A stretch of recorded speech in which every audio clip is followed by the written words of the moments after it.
বিয়ের পর দেনমোহরের টাকা নিয়ে রাজশাহীর এক যুব মহিলা লীগ নেত্রী পালিয়ে গেছেন বলে অভিযোগ উঠেছে। বিয়ের পর একটি ৩ তারকা হোটেলে ফুলসজ্জার কথা ছিল তার, কিন্তু ফুলসজ্জার আগেই বাড়িতে টাকা রেখে আসার কথা বলে কেটে পড়েন ওই নারী। বিয়ের ৪ দিন পর তিনি তার স্বামীকে তালাকের নোটিশ পাঠান। এ ঘটনায় ভুক্তভোগী ব্যক্তি ২৯ নভেম্বর নগরীর চন্দ্রিমা থানায় একটি লিখিত অভিযোগ দিয়েছেন। ভুক্তভোগী ব্যক্তির নাম মুস্তাফিজুর রহমান। তিনি নগরীর পদ্মা আবাসিকের বাসিন্দা। গ্রামের বাড়ি নওগাঁ। মুস্তাফিজুর রহমানের বয়স ৫৮ বছর। তার সঙ্গে প্রেমের সম্পর্কের পর বিয়ের পিঁড়িতে বসেছিলেন তামান্না আক্তার ফেন্সি নামের ৩১ বছর বয়সী ওই নারী। তার বাড়ি নগরীর মেহেরচণ্ডী পূর্বপাড়ায়। তিনি নগরীর ২৬ নম্বর ওয়ার্ড যুব মহিলা লীগের নেত্রী। রাজশাহী সিটি কর্পোরেশনের পরিচ্ছন্ন বিভাগের মশক শাখার মাঠ কর্মী হিসাবে চাকরি করেন। রাজশাহী মহানগর যুব মহিলা লীগের প্রতিটি কর্মসূচিতেই সামনের সারিতে দেখা যেত তামান্নাকে। মুস্তাফিজুর রহমান বলেন, তিনি বিবাহিত,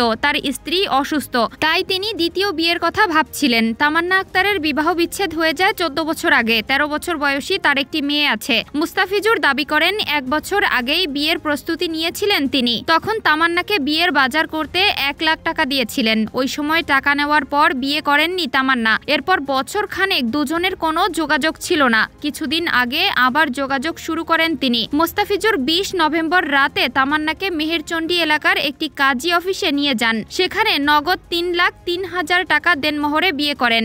সম্প্রতি তামান্নার পাঠানো তালাকের নোটিশ হাতে পেয়েছেন মুস্তাফিজুর রহমান। তামান্না এই তালাকে সই করেছেন বিয়ের ৪ দিন পর ২৪ নভেম্বর। মুস্তাফিজুর দাবি করেন, এখন তিনি শুনতে পাচ্ছেন যে প্রেমের ফাঁদে ফেলে এভাবে টাকা হাতিয়ে নেওয়া তামান্নার ব্যবসা। তিনি ইতিমধ্যে কয়েকজনের নাম জানতে পেরেছেন যাদের সঙ্গে তার প্রেমের সম্পর্ক ছিল। তিনি দাবি করেন, বিয়ের দিন দেনমোহরের ৩,০৩,০০০ টাকা ছাড়াও ২ মাসের খরচ বাবদ আরো ২৪,০০০ টাকা দিয়েছিলেন তামান্নাকে। বিয়ের আগে বাজার করতে দিয়েছিলেন আরো ৬০,০০০ টাকা। এছাড়াও কাজী অফিসের খরচ বাবদ দেন আরো ২৫,০০০ টাকা। তামান্না আক্তার ফেন্সি বলেন, বিয়ের পরই আমাকে ২ কাঠা জমি দেওয়ার কথা ছিল। ওই জমিতে একটি ফ্ল্যাট বাড়ি নির্মাণ করে দেওয়ারও কথা ছিল। আর আমার ভবিষ্যতের জন্য ব্যাংকে ২০ লাখ টাকা দেওয়ার মৌখিক প্রতিশ্রুতি ছিল। এসবের কিছুই দেননি মুস্তাফিজুর। তিনি আমাকে বাড়িও নিয়ে যাবেন না, আবার আমার মেয়ের দায়িত্ব নিবেন না। তাই তার সঙ্গে আমার সংসার করা সম্ভব হয়নি। তিনি দাবি করেন, নিকানামায় নগদ মোহরানার ৩,০৩,০০০ টাকা বুঝে পেয়েছেন বলে তিনি স্বাক্ষর দিলেও